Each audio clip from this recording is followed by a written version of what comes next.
Astronomers using NASA's Hubble Space Telescope have found a jet propelled through space at nearly the speed of light by the titanic collision between two neutron stars, which are the collapsed cores of massive supergiant stars.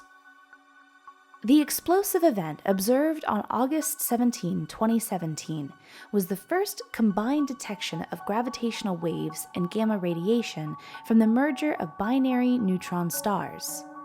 This discovery prompted scientists to quickly aim Hubble at the site of the explosion. A total of 70 observatories around the globe and in space collectively gathered data across the electromagnetic spectrum of the merger's aftermath. Astronomers used Hubble's capabilities to precisely measure the position and movements of the explosion's shockwave. They were trying to see how the shockwave's physical properties changed over time.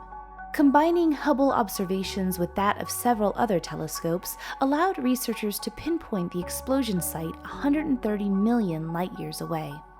The data suggests the blast shock waves traveled along a narrow beam confined by powerful magnetic fields.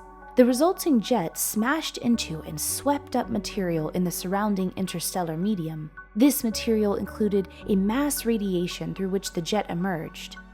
As the jet moved away from the site of the explosion, the mass moved outward. This work paves the way for more precise studies of neutron star mergers. More observations like this one help us understand more about the universe.